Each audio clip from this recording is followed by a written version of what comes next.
timnas Indonesia, Sintayong, siap dinaturalisasi menjadi warga negara Indonesia atau WNI jika skuad Garuda lolos Piala Dunia 2026.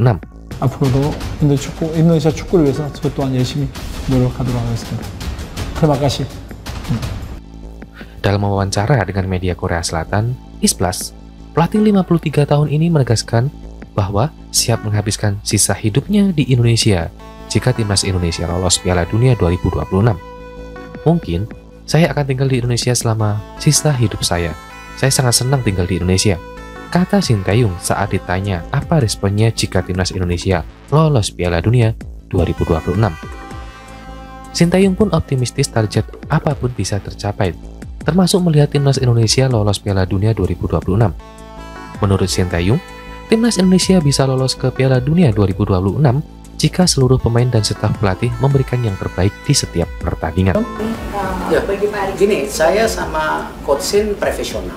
Kita sama-sama punya komitmen mau bangun sepak bola Indonesia. Saya pikir, jika Anda menetapkan target dan memberikan yang terbaik, impian Anda bisa menjadi kenyataan, tegas Sintayong.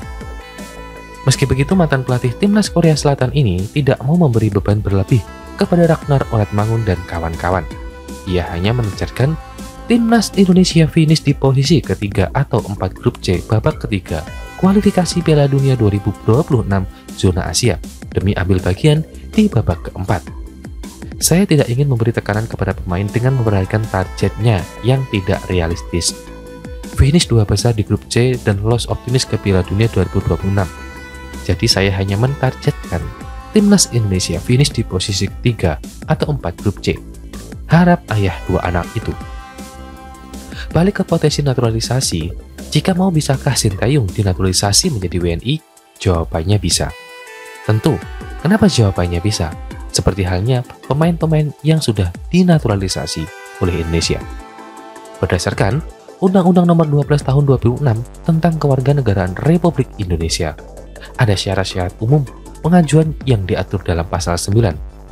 Sintayong bisa mengajukan atau diajukan menjadi WNI jika sudah tinggal di Indonesia selama 5 tahun berturut-turut atau 10 tahun tidak berturut-turut. Berhubung Sintayong masih peluang pergi Indonesia Korea Selatan, Sintayong mesti mengambil opsi kedua, yakni 10 tahun tidak berturut-turut tinggal di Indonesia. Karena Sintayong baru tinggal di Indonesia pada Desember 2019, ia harus bisa diajukan atau mengajukan menjadi WNI pada 2029. Namun, bukan hanya itu saja syarat yang harus dipenuhi Sintayong. Untuk mengajukan menjadi WNI, Sintayong wajib bisa bahasa Indonesia dan mengakui dasar negara Pancasila dan Undang-Undang Dasar 1945.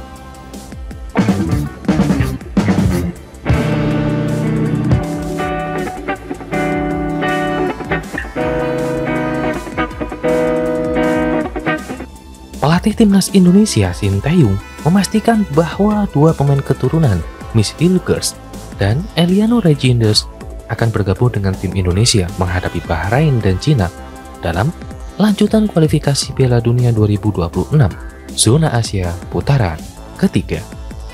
Kepastian ini disampaikan Sintayong setelah menyaksikan perjuangan timnas Indonesia U20 di kualifikasi Piala Asia U20 2025 melawan Yaman pada Minggu 30 September 2023 malam. Miss Hilgers dan Eliano Regenders akan bergabung langsung dengan timnas Indonesia untuk melawan Bahrain dan Cina, ujar Sintayong. Saat ini, Miss Hilgers dan Eliano Regenders sedang menunggu proses pengambilan sumpah sebagai warga negara Indonesia untuk mendapatkan paspor merah putih. Proses ini dijadwalkan berlangsung di Kedutaan Besar Republik Indonesia atau KBRI di Belanda pada Senin 30 September 2024. Setelah proses tersebut selesai, tahap selanjutnya bagi Hilgers dan Regenders adalah menjalani prosedur akhir, yaitu perpindahan federasi. Dengan proses yang relatif cepat, keduanya diharapkan dapat segera memperkuat timnas merah putih dalam lanjutan kualifikasi Piala Dunia 2026. Sesuai jadwal, timnas Indonesia akan menghadapi Bahrain pada 10 Oktober 2024 dan 5 hari kemudian bertandang melawan Cina. Rizky Ridho dan rekan-rekan direncanakan berkumpul pada 5 Oktober 2024 dan akan terbang sehari setelahnya untuk menghadapi Bahrain. Saat ini timnas Indonesia berada di peringkat keempat klasemen sementara grup C, kualifikasi Piala Dunia 2026 zona Asia putaran ketiga. Setelah bermain imbang tanpa gol melawan Australia di Stadion Gelora Bung Karno, Jakarta, Selasa lalu. Tim Merah Putih telah mengumpulkan 2 poin dari 2 pertandingan, sementara Australia berada di posisi kelima dengan 1 poin. Arab Saudi naik ke peringkat kedua setelah menaklukkan Cina dengan skor 2-1.